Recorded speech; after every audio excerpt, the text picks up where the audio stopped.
बिस्मिल्लाहिर्रहमानिर्रहीम। चौथी वजह यह है कि हम ये समझते हैं कि जब हम खुद इन बातों के पाबंद नहीं और इस मनसब के अहल नहीं तो दूसरों को किस मुंह से नसीहत करें।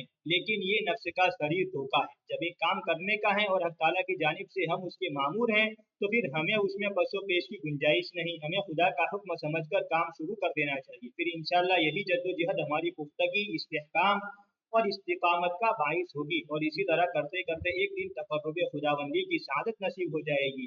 ये नामुमकिन और मुहाल है कि हम हक़ ताला के काम में जद्दोजहद करें और वो रहमान और रहीम हमारी तरफ नजर करम न फरमाए। मेरे इस कौल की तायीद इस हदीस से होती है। अनस रज़ियल्लाहु तआला अन्हु क़ाल क़ुलना या रसूलल्लाह ला नअमुरु बिल मारूफ़ हत्ता नअमल बिही कुल्लिहि व ला नन्हा अनिल मुनकरि हत्ता नज्तनिबहु कुल्लह। फ़क़ाल रसूलुल्लाह सल्लल्लाहु अलैहि वसल्लम बल मुरू बिल मारूफ़ व इन लम तअमलू बिही कुल्लिहि वन्हौ अनिल मुनकर व इन लम तज्तनिबूहु कुल्लह। अनस रज़ियल्लाहु तआला अन्हु से रिवायत है कि हमने अर्ज किया कि या रसूल अल्लाह, हम भलाइयों का हुक्म न करें जब तक खुद तमाम पर अमल न करें और बुराइयों से मना न करें जब तक खुद तमाम बुराइयों से न बचें। हुज़ूर अक़दस सल्लल्लाहु अलैहि वसल्लम ने इरशाद फरमाया, नहीं, बल्कि तुम भली बातों का हुक्म करो अगरचे तुम खुद उन सब के पाबंद न हो, और बुराइयों से मना करो अगरचे तुम खुद इन सब से न बच रहे हो। पांचवी वजह यह है कि हम समझ रहे हैं कि जगह जगह मदारिस दीनिया का कायम होना, उलमा का वाज़ो नसीहत करना, खानकाहों का आबाद होना, मजहबी किताबों का तसनीफ होना, रिसालों का जारी होना, ये सब अमर बिल मारूफ और नही अनिल मुनकर के शौबे हैं और उनके जरिए इस फरीज़े की अदायगी हो रही है। इसमें शक नहीं कि इन सब इदारों का क़ियाम और बका बहुत ज़रूरी है और उनकी जानिब इअ्तिना अहम उमूर में से है।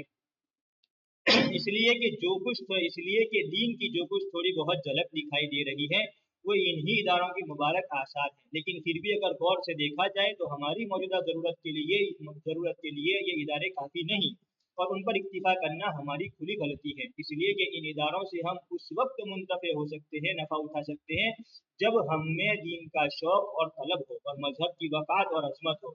अब से 50 साल पहले हमें शौक़ और तलब मौजूद था और ईमानी झलक दिखाई देती थी, इसलिए इन इदारों का क़ियाम हमारे लिए काफ़ी था। लेकिन आज गैर अक़वाम की अनथक कोशिशों ने हमारे इस्लामी जज्बात बिल्कुल फना कर दिए और तलब व रग़बत के बजाय आज हम मजहब से मुतनफ़िर और बेजार दिखाई दे रहे हैं। ऐसी हालत में हमारे लिए ज़रूरी है कि हम मुस्तकिल कोई तहरीक ऐसी शुरू करें जिससे आवाम में दीन के साथ ताल्लुक़ और शौक़ व रग़बत पैदा हो और उनके सोए हुए जज्बात बेदार हों। फिर हम उन इदारों से उनकी शान के मुताबिक मुंतफ़े हो सकते हैं। वरना अगर इसी तरह दीन से बेरग़बती और बेअतिनाई बढ़ती गई तो इन इदारों से इंतिफात और दरकिनार इनका बाकी रहना भी दुश्वार नज़र आता है।